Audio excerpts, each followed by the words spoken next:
Hey guys, let's get more news about Miami Heat, but first, don't forget to subscribe and leave your like. Tyler Herro's overconfident comments are at the core of Miami Heat's issues. Heading into the start of the NBA offseason, there was an overwhelming belief that the Miami Heat, after an embarrassing loss in the first round of the playoffs at the hands of the Boston Celtics, were going to be aggressive in their pursuits to shake up their roster. However, that didn't happen. In fact, the Heat didn't make many upgrades to their roster at all this offseason.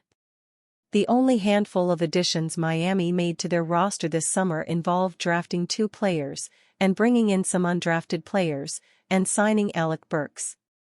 That's it. It's almost as if the Heat didn't see themselves in the same light as the rest of the league did. And recent comments from Tyler Herro, via Matt Issa, seem to echo what perhaps the organization is trying to sell to the team, that this is a roster that still has the ability to make a run in the Eastern Conference if they can remain healthy. We haven't been healthy yet. But we feel like when we do get healthy, we have a very deep team, a team that is deep enough to make a run in the East and ultimately win the NBA title. Tyler Herro, however, I can't help but wonder if this message has grown stale.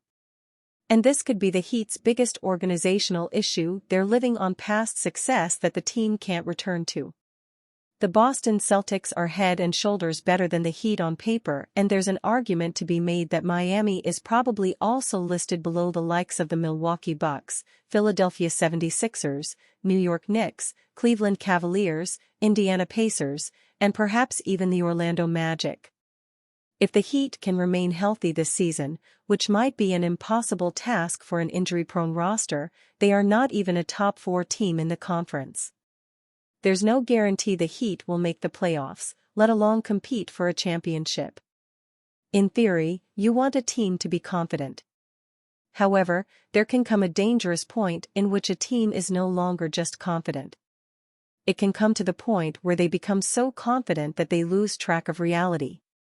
And the Heat's lack of moves, refusal to reshuffle their roster, and continued comments that spew unfounded confidence, and not just from Herro, seem to suggest that the organization may be at that point. If the Heat actually believes that this roster can compete and finish anywhere higher than a 5th or 6th seed in the Eastern Conference, that's quite troubling. At that point, it's not crazy to be concerned that the NBA game may have passed Riley behind. Miami could be in for a rude awakening this season.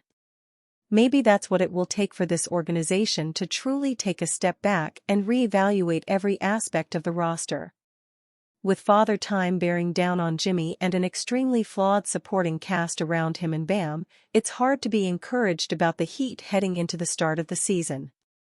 Heat execute a win-now trade by acquiring former Lakers wing in proposed deal. The Miami Heat have had one of the quietest offseasons in the NBA, with the only major addition to their roster being veteran guard Alec Burks.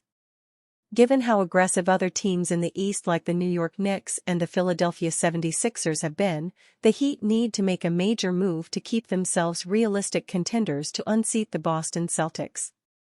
The Heat have been very selective with the players they target in recent seasons, missing out on multiple top-tier players due to stubborn trade negotiations. They softened that philosophy by acquiring Terry Rozier at the deadline and could make a major improvement if they target Washington Wizards forward Kyle Kuzma. At the cost of a first-round pick, the Heat could make a major win-now move. This deal isn't without risk for the Heat, as a 2029 first-round pick is too far ahead in the future for the franchise to know what they'll look like then. But it greatly rounds out a competitive core with a win-now player who can be a spark on offense and a versatile tool on defense.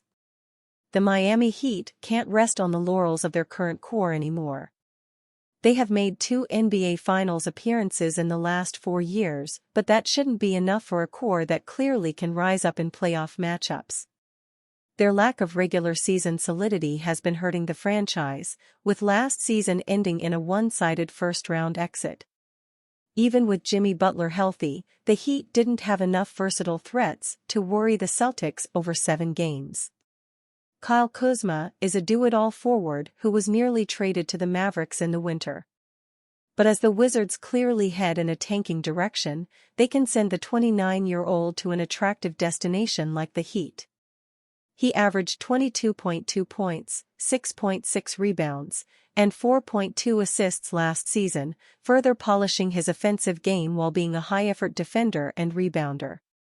His play style would fit well with the Heat on both ends, provided he is a willing third star behind Butler and Bam Adebayo. The Heat would have one of the strongest starting fives in the East with a backcourt of Rozier and Tyler Herro augmented by a fierce frontcourt with Butler, Kuzma, and Adebayo. The team will have to add some depth pieces beyond the five but have a solid core with Jamie Jaquez, Alec Burks, Josh Richardson, Kevin Love, and rookie Kuel Ware. The new Wizards front office under GM Michael Winger is trying to be a player-friendly organization. Proposed blockbuster trade send Heat $90 million champion. The Miami Heat need any help they can get back to the NBA Finals and win their fourth title as a franchise. Getting help will mean acquiring talented and experienced players, like Washington Wizards wing Kyle Kuzma. Bleacher Report's Greg Swartz proposed a blockbuster trade that would send Kuzma to the Heat. He outlined the following trade between the Heat, Wizards, and Orlando Magic in an August 12 story.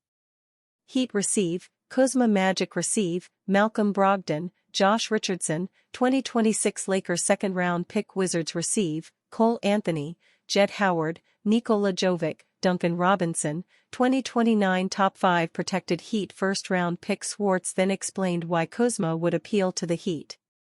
Kuzma averaged 22.2 points, 6.6 rebounds, 4.2 assists, and made 35.5% of his catch-and-shoot threes last season. He'd be an ideal starting power forward between Jimmy Butler and Bam Adebayo as a scoring threat who can space the floor and serve as a willing passer. He played a huge part in helping the Lakers win a title in 2020. If Miami pulled off a trade for him, he would give the Heat another scorer. Better yet, he gives them another scoring wing, which they haven't had to put next to Butler since he joined the team in 2019. Kuzma plays for one of the NBA's worst teams in Washington. Because the Wizards are in the midst of a rebuild, he wouldn't have much of a future there on paper. NBA teams are keeping their eye on Kuzma's availability. ESPN's own Young Masuk reported in a July 17 story that NBA teams have interest in Kuzma.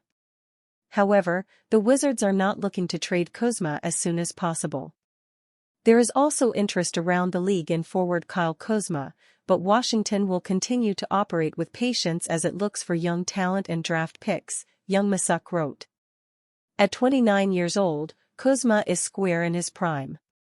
He will also enter the second year of a 4-year, $90 million contract. Because of the length of that contract, the Wizards have plenty of time to decide what they want to do with Kuzma. The Heat may have to offer more for Kuzma than what Swartz outlined since his contract is cheap, knowing what he can do. While the Wizards have time to think about their next move, the Heat do not. Not only is Kuzma in his prime right now, but that contract becomes less and less expensive with each passing year. For the 2024-25 season, Kuzma will be paid $23 million. The season after that, it will go to $21 million, then $19 million in its last year. That could also factor into how his contract will only increase in value with each passing year. A team like Miami needs a player like Kuzma because he fits what they want on the court, and his contract could help them avoid the NBA's tax aprons. They can get better, and they wouldn't have to face financial repercussions for doing so. The Wizards may not have much use for him, but because of the advantages he provides, the price for him would not be low. And you, fan? What do you think of the situation of Kyle Kuzma? Leave your opinion in the comments.